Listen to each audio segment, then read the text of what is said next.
वेदांत वेद सम्मत एक ग्रंथ है, इनमें कहीं किसी का खंडन नहीं है। और मैं एक हृदय से एक बात कहना चाहता हूं, जीवन का सबसे बड़ा मोटिवेशन भगवान शिव है। जीवन में कुछ प्रेरणा लेना चाहते हैं तो शिव जी के पास से बहुत कुछ प्रेरणा ले सकते हैं। हर हालत में, हर अवस्था में, कोई भी समय पर भगवान शिव हमेशा प्रसन्न रहते हैं और भगवान शंकर जी ध्यानस्थ रहते हैं। और भगवान शिव के पास इतना बड़ा सामर्थ्य है तो भी भगवान शिव के जीवन में कोई उछल कूद नहीं है, कोई उपद्रव नहीं है। और हमारे पास कुछ भी नहीं तो भी हमारे जीवन में कितना उपद्रव रहता है, कितना उछल कूद रहती है। शिव जी के पास सीखना चाहते हैं तो भगवान शिव जी के पास शांत रहना सीखें, मौन रहना सीखें, समाधिस्थ रहना सीखें, ध्यानस्थ रहना सीखें। शिव महापट ग्रंथ में जीवन जीने के लिए बहुत सारी बातें हैं। ये तो बहुत सारे प्रवचनकारों ने देखा नहीं और शिव जी के बारे में भली बुरी बात कर दी और समाज को शिव जी से दूर कर दिया। अब तो ठीक हो रहा है शिवालय में। मैं भाग्यशाली जीवात्मा हूं, मेरा जन्म शिवालय में हो, हमारा जीवन भी शिवालय में बीता है, अभी भी शिवालय में हूं। शिव जी के बारे में इतनी उलट सुलट बातें कर दी। और मैं छोटा सा तो कथा में भी जाता था तो कथा में शिव जी की बात को आते थे तो वक्ता भी हंसते थे और श्रोता भी हंसते थे। महादेव जी को हंसने का पात्र है और उस शिव जी को ऐसे एक देव दिखा दिया जो शमशान में रहने वाला, भूत प्रेतों के साथ रहने वाला, गांजा धतूरा भांग पीने वाला। पता नहीं वो लोग कहां से लाए होंगे। और ऐसे गीत भी बनाए गए, ऐसे भजन भी बनाए गए। भांग केरी रोटलीन धतूरा ना शाक, पीर से माता पार्वती जमे भोળાનાથ। હવે આમાં કોઈ બહેનોને કહો કે તમારો પતિ તમાકુ ગુડકા ખાતો હોય તમને ગમે? બેન એમ કહે લે લે અડધો માવો ખા લે, એકાદું ગુડકું ખાઈ લે, એકાદું ગુડકું ખા નહીં। ઇંગ્લેન્ડમાં હોય તો મને ખબર નથી પાછું, બાકી સામાન્ય નારી ગાવું નથી ભાઈ, આ વગાડવા જ લાગે બોલું કંઈક બોલું નથી। આ બધાને આવડે છે આવું ગવાણું। પાછી ભાંગ વાવી ભોળાનાથે નીંદે છે ગણેશ, તમને ખબર લાગે છે? પાર્વતીજી પાણી વાળે છૂટા મેલી કેશ। હવે બહેનો ઘરનું કામ કરે તો પણ વાળ બાંધીને કામ કરે તો આ ખેતરમાં પાણી વાળવા છે વાળ છૂટા રાખવા? કોઈ પણ બહેનોને પૂછો તમે કામ કરો ત્યારે વાળ બાંધી દેજો કે ઝંડા ઊંચા રહે અમારા। સીધી વાત છે ને। બહેનો હંમેશા કાંઈ પણ કામ કરે તો વાળને બાંધી દે પછી કામ કરે। તો પાર્વતી ખેતરમાં પાણી વાળતી હોય અને વાળ છૂટા મૂકે, આવી રીતે પાણી વાળવાનું લાગ આવે, હાથમાં પાવડો હોય ને પાણી વાળતી હોય। અને શંકર ભગવાન જેવું સામર્થ્ય કોની પાસે? એના છોકરાને ખેતરમાં દાતરડીલની નીંદવા જવું પડે। અને આપણે તો શું ભાગશાળી છે, આપણે દાતરડીને ઓળખીએ, દાતરડાને ઓળખીએ છીએ, હળને ઓળખીએ છીએ, આપણે એ બધી ખબર છે। તમારે સૌરાષ્ટ્રનું ઢીચણિયું જમવા બેસે ત્યારે આમ પગ નીચે મૂકે ઢીચણિયું, એ આપણને બધી ખબર છે। આપણે ફાનસ જોયું છે, આપણે નાનકડો દીવો જોયો છે, આપણે પેટ્રોમસ બત્તી જોઈ છે, આપણે પંપ ભરીને પ્રાઇમસને જોયો છે, વાટુવાળો સ્ટવ જોયો છે, અશોક સ્ટવ। આ બધું આપણે સાક્ષી છીએ। આપણે ફોન વગરની દુનિયા જોઈ છે। આપણે આપણા ગામમાં જ્યારે લાઇટ આવતી ત્યારે ખાડા ખોદાતા આપણે જોયા છે, થાંભલા ખોડાતા આપણે જોયા છે, તાર બંધાતા આપણે જોયા છે। અને જ્યારે પ્રથમવાર ગામમાં ઘરમાં લાઇટ આવી ત્યારે કાંઈ કામ નહોતું, ગ્લોબ શરૂ કરીને હામાં બેઠા રહેતા, વાહ કેવું છે। એ આપણે બધા છે। કાંઈ કામ ન હોય તો ગ્લોબ શરૂ રાખી લાઇટ આવે છે। એમાંથી ધીરે ધીરે બ્લેક એન્ડ વ્હાઇટ ટીવી આવ્યા। ટીવીમાં કાંઈ ના આવતો, જર્મની આવતો હોય તો ટીવી શરૂ રાખે। શું કરે છે? ટીવી જોઉં તો હું જોઉં, આવતું નથી, જર્મની આવે નહીં જોઉં છું। આપણે મોબાઈલ ફોનના સાક્ષી છીએ, આપણે પેઝરના સાક્ષી છીએ। જ્યારે મોબાઈલ પહેલાં પેઝર આવતું, આમ કડે લટકાવી રાખતા, એટલે ઘરે ફોન આવે તો ખબર પડે કે ઘરે કોઈનો ફોન આવે છે, આમાં નંબર આવે લાગે, એટલે ભાઈ પાછો ઘરે જઈને પાછો ફોન કરે। મારી ઉંમરના માણસોએ આવું બધું જોયું છે। હવે જે જન્મશે ને આવી બધી કલ્પનાઓ લાગશે. એટલે દુનિયા પરિવર્તન થતી આપણે જોઈ છે. આપણે 1900 થી 2000 પહોંચ્યા એ આપણે જોયું છે. આપણે કેટલીક ઘટનાઓના સાક્ષી આપણે બધા છીએ. તેથી આપણા જેવા કોઈ ભાગ્યશાળી જીવ નથી. પણ ભગવાન મહાદેવ માટે આવી ખોટી ધારણાઓ લોકોએ કરી. શિવજી ગાંજો પીવે, ધતુરો પીવે, ભાંગ પીવે, ખબર નહીં લોકો ક્યાંથી લાવ્યા હશે. મને ખબર છે ત્યાં સુધી મહાશિવરાત્રિ દિવસે લોકો શિવજીનું પૂજન કરનારા ઓછા હતા, ભાંગ પીવા વાળા જાજા હતા. એમ અમે લોકો પાછા ગોસ્વામી બાવાજી એટલે શિવાલીની પૂજા કરી એટલે અમુક માથા ભરે માણસો એમ કહે કે એ બાવાજી ઘરે ભાંગ આપી જાય જેવું તને ઘરે ભાંગ આપવા જવી પડે, ઘરે ઘરે ભાંગ પીલાવા જવી પડે. આ એક દુનિયા હતી. પણ શિવ મહાપડ અંતર્ગત ભગવાન મહર્ષિ વેદવ્યાસજીએ કહ્યું કે જે કોઈ માદક દ્રવ્યનું સેવન કરે છે મહાદેવનો ભક્ત નથી. भगवान शिव जी का श्रेष्ठ उपासक उसको कहते हैं जिनके जीवन में एक भी व्यसन नहीं है. अरे महादेव के लिए कहा कि भगवान शिव जी ने चूरमाना लाडू તમે અર્પણ કરો તો ચૂરમાના લાડુને ખસખસના બી ન લગાવે. એટલા શિવજી શ્રેષ્ઠ છે. પણ પ્રવચનકારોએ ભગવાન મહાદેવ માટે કંઈક અલગ ધારણા કરી. भगवान महर्षि वेदव्यास रचित शिव महापड़ अंतर्गत सभी शिव भक्तों के लिए सुंदर शिव भक्ति का मार्गदर्शन है. इस शिव महापड़ ग्रंथ में किसी का खंडन नहीं, किसी का विरोध नहीं. शिव महापड़ ग्रंथ में जितनी महिमा भगवान शिव जी के उसके समान भगवान विष्णु की भी महिमा है. यहाँ राम की शिव भक्ति का वर्णन, कृष्ण जी की शिव भक्ति का वर्णन, सभी ऋषि मुनियों की महादेव की भक्ति का वर्णन. इसीलिए शिव महापड़ ग्रंथ को कहा ये ग्रंथ तिलक समान है.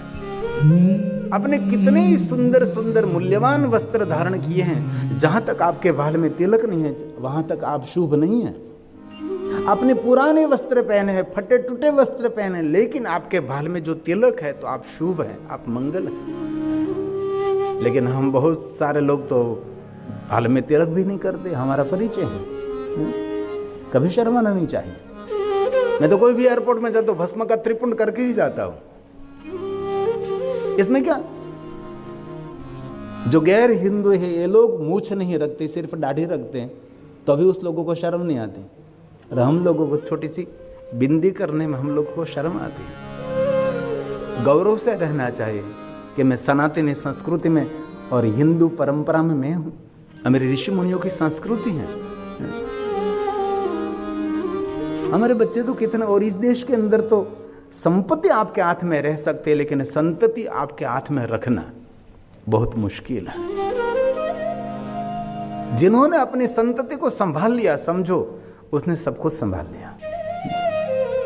इस देश में बहुत मुश्किल है. मैंने इस इंग्लैंड में एक गांव को देखा है, घर घर को मैंने देखा है. मैं 2009 से इस देश के अंदर भ्रमण करता हूं, एक भी गांव मैंने नहीं छोड़ा है. आपने जितना इंग्लैंड नहीं देखा इतना मैंने इंग्लैंड देखा है, यूके देखा है. मैंने घर घर में माता पिताओं के आंख में निराशा देखी है, मैंने आंख में आंसू भी देखा है, मैंने हताशा देखी. और मैं पहुंचता हूँ तो दादी बात करते हैं कि बाबूजी ये घर में सब लोग, हम इतने लोग थे, यहाँ ये सोता था, यहाँ सोता था, मैं यहाँ सोती थी, अब कोई नहीं है, अब घर खाली पड़ा है. ऐसी वेदना मैंने इस देश में सुनी है.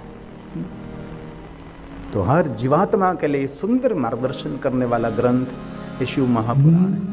महर्षि वेदव्यास रचित है, देव भाषा देवलिपि संस्कृत में है. और हमारी परंपरा में कोई फर्ज नहीं कि आप संस्कृत सीखना ही चाहिए. ये तो जो गैर हिंदी इसमें तो फर्ज सीखना ही पड़ेगा आपको. और मैंने बहुत बार कहा है, एक भारत देश ऐसा है जिस भारत देश के धर्म ग्रंथ की जो भाषा है इस देश की राष्ट्रभाषा नहीं है. बाकी कोई भी वर्ल्ड के देश के अंदर देखो, जिन देश के धर्म ग्रंथों की भाषा है, लिपि है, वही उन देश की राष्ट्रभाषा है. हमारे भारत में ऐसा नहीं है. जब देश आजाद हुआ तो दक्षिण भारत में से एक आवाज गूंजी थी कि हमारे देश की राष्ट्रभाषा संस्कृत रखनी चाहिए. लेकिन उत्तर भारत पूरा डिस्टर्ब हुआ प्रांत था, क्योंकि 700 साल मुगलों ने साम्राज्य बाकी से 400 साल ब्रिटिशर, फिरंगी, पोर्टुगीज, फिरंगी बहुत लोग आए, 400 साल इसने भी, इसलिए सब कुछ हमारे से दूर चला गया। और दुर्भाग्य रहा कि हमारे देश की राष्ट्रभाषा संस्कृत नहीं रही, हमारे देश की राष्ट्रभाषा हिंदी रही। अभी भी दक्षिण भारत में बहुत सारे गांव ऐसे हैं, इस लोगों ने अभी भी हिंदी का स्वीकार नहीं किया। पूरा पूरा गांव संस्कृत बोलता है। इसलिए मेरे धर्म ग्रंथों की, मेरे देवताओं की भाषा है। एक एक श्लोक महादेव की पूजा है, एक एक श्लोक शंकर भगवान का आराधन है। श्लोक इस लोक को पावन करते हैं, हमारे लिए परलोक सरल कर देते हैं। ये हमारे पुराणों के श्लोक हैं। इसलिए भगवान महर्षि वेदव्यास जी की रचना, आपके समक्ष जो कुछ मैं कह रहा हूं, मैं मध्यस्थी हूं, मैं एक शिक्षक हूं, मैं एक टीचर का काम करता हूं। इनमें जो भगवान ने कहा अब तक मैं सरलता पूर्वक समझाने का प्रयास करता हूं। तो भगवान व्यास जी ने गाया शिव महापुराण। शैवं पुराण तिलकं खलु सत्पुराणं वेदांत वेद विलसत् परम। का कोई श्रवण करेंगे, इस ग्रंथ का कोई सेवन करेंगे, इस ग्रंथ को सुनने से क्या होगा? तो भगवान ने कहा है शैवं पुराण तिलकं खलु सत्पुराणं वेदांत वेद विलसत् परम वस्तु गीतं यो वे शृणोच शृणुयात् परमादरेण शंभु प्रिय सहि लभेत् परमां गतिं वै। शंभु प्रिय सहि लभेत् परमां गतिं वै। उसकी परम गति होगी, कहीं भी उसकी अधोगति नहीं होगी जो इस ग्रंथ का श्रवण करेंगे। और पवित्र श्रावण मास में तो कुछ भी आपसे न हो सके, सिर्फ भगवान महादेव की कथा श्रवण करने मात्र से मनुष्य मात्र का सर्व मंगल रहता है।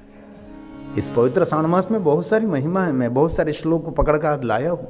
ये कल सोमवार है तो मैं आज एडवांस में आपको कह दूँ कि सोमवार के लिए क्या क्या कर सकते हैं आप, सोमवार के बारे में क्या है, ये पूरी मेरे पास श्रृंखला है। लेकिन इससे पहले तवेव जीवनम धन्य, जो भगवान व्यास जी ने हमारे लिए कहा है कि जो महादेव की कथा श्रवण करते हैं, कोई भी जाति का, कोई भी ज्ञाति का, कोई भी वर्ण का, कोई भी देश का, कोई भी वेश का, कोई भी मनुष्य, यहाँ स्त्री पुरुष का भेद नहीं है। मेरी महादेव की दुनिया की निराली बात यह है कि शिव जी की दुनिया में नारी और पुरुष का भेद नहीं। क्या बात है? और मैं एक बात दिल से कहना चाहता हूं, जीव की कोई जाति है? ये पुरुष का जीव, ये नारी का जीव, ये पशु का जीव, ये पक्षी का जीव, ये प्राणी का जीव, ये जलचर, नभचर, भूचर, नहीं, कुछ नहीं। जीव तो जीव होता है ना। इसलिए भगवान शिव जी की दुनिया में जीवों का स्वीकार, क्योंकि शिव है, कोई शरीर का नहीं। इसलिए शिव जी की दुनिया में आप जो मूषक, सर्प, सिंह, नंदी, सब कोई है भगवान शिव जी के पास। क्यों है? शिव जी ये संदेश देना चाहते हैं कि मैं कोई जाति, ज्ञाति, वर्ण भेद नहीं, मैं तो सभी जीवों का मंगल करने वाला हूं। इसलिए शिव जी हर जीव का स्वीकार करते हैं। इसीलिए सबके लिए कहा है तवेव जीवनम धन्य। जो भगवान महादेव की कथा का श्रवण करते हैं उसका जीवन धन्य है। ये सभी वचन भगवान महर्षि वेदव्यास जी के हैं। और एक बात मुझे कहने में बहुत बड़ा गौरव हो रहा है कि भगवान महर्षि वेदव्यास जी महादेव के परम भक्त हैं। जो महादेव का भक्त नहीं, उससे बड़ा अभागा कौन है? अब कोई भी विचारधारा में, कोई भी संप्रदाय में, कोई भी परंपरा में हो, लेकिन आपके हृदय में महादेव का स्थान होना ही चाहिए। और दिल ठोक कर मैं कहता हूं कि जिनके हृदय में महादेव नहीं है और कितनी साधना उपासना करे, उनका कभी मंगल नहीं होता, उनका कभी कल्याण नहीं होता। कल्याण करने वाला शिव ही है। शिव शब्द का अर्थ कल्याण है। इसलिए सबके लिए है। भगवान ने वचन दिया है, भगवान व्यास जी का वचन है, ध्यान दीजिए। तवेव जीवनम धन्यम तवेव जन्म सफलम। जो भगवान महादेव की कथा का श्रवण करते हैं उसका जन्म लेना सफल है। जो भगवान महादेव के कथा श्रवण करते हैं उसके मातुश्री धन्य है, उसके पिताश्री धन्य है। तवेव जननी धन्य, तवेव जनको धन्य। कितनी सुंदर बात। तवेव जनको धन्य। उसकी मातुश्री धन्य है, पिताश्री धन्य है, जो भगवान महादेव की कथा का श्रवण करते हैं। बाद में क्या कहा, उसके कुल भी धन्य है। आप अभी भगवान महादेव की कथा श्रवण कर रहे हैं ना, इसलिए भगवान ने कहा कि आपका कुल, दादा परदादा, जो पूर्वज हमारे हैं, हमारे कितने पूर्वज हैं। पहला पूर्वज कौन हमारा? महादेव। हम सब किसकी संतान है? महादेव की संतान है। हमारे सबके पिता कौन है? शिव है।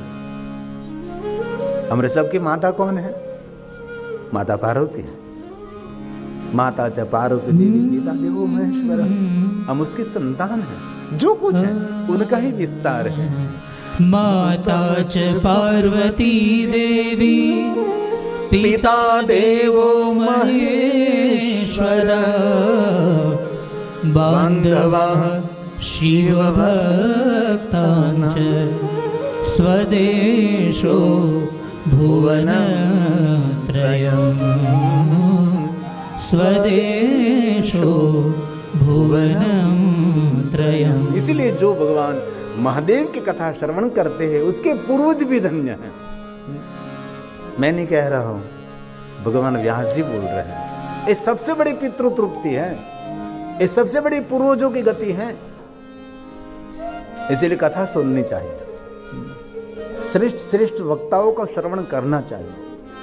सभी वक्ता को सुनना ये मैं नहीं कहता, लेकिन बहुत सारे पढ़े लिखे वक्ता होते हैं और अनुभवी वक्ता होते हैं। सबको सुनना ऐसा नहीं, बहुत सारे वक्ता नहीं।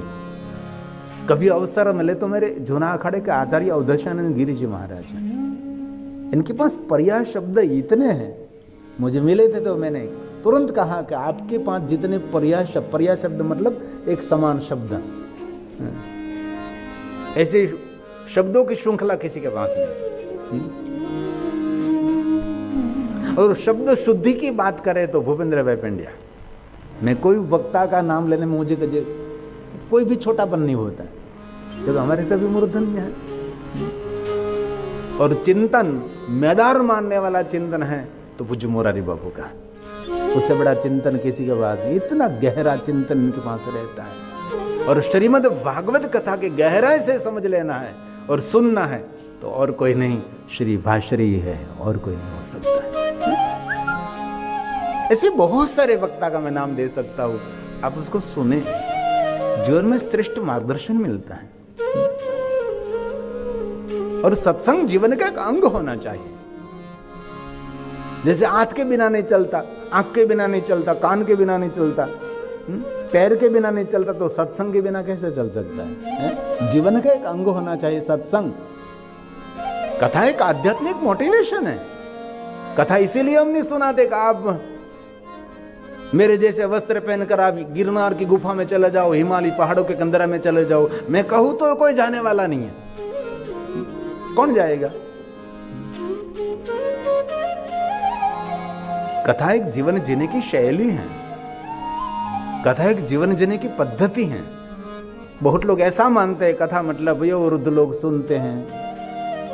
इसलिए बहुत मैं आदर करता हूं जो छोटी उम्र के भाई बहन कथा श्रवण कर रहे हैं, जो युवान भाई बहन कथा श्रवण कर रहे हैं।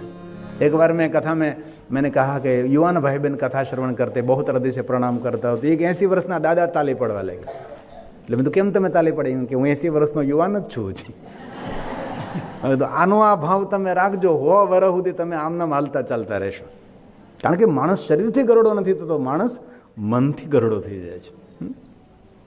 इसलिए इस कथा में जितने छोटी उम्र के भाई बहन युवान हैं उनको मैं गिरी बाबू हृदय से प्रणाम करता हूँ। और विशेष आपके लिए महादेव को प्रार्थना करो कि आपके जीवन में भगवान शिव जी आपके सहयोगी रहे, आपके साथी रहे, आपके संगाती रहे। इसीलिए कहा तवे कुल उत्कृष्टम, कुल को मैं परंपरा, भगवान ने वचन दिया कि आपके जितने पूर्वज और पितृ हैं सबका मैं आदर करता हूँ, प्रणाम करता हूँ, उन सबको मैं धन्यवाद व्यक्त करता हूँ।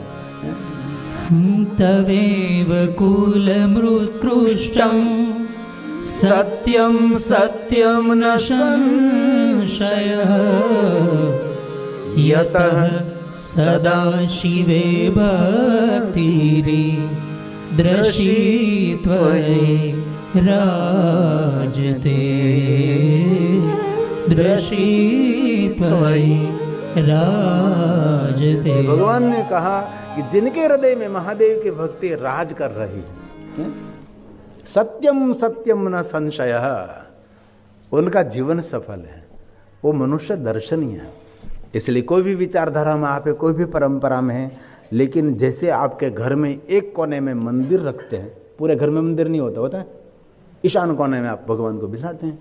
जैसे बड़े राजमहल में एक कोने में भगवान बैठता है, आपका मंदिर घर में रहता है, वैसे इस भगवान के राजमहल में एक कोने में मेरे महादेव जी को भी स्थापित करें, क्योंकि शिव के बिना जीव का कभी उद्धार नहीं है।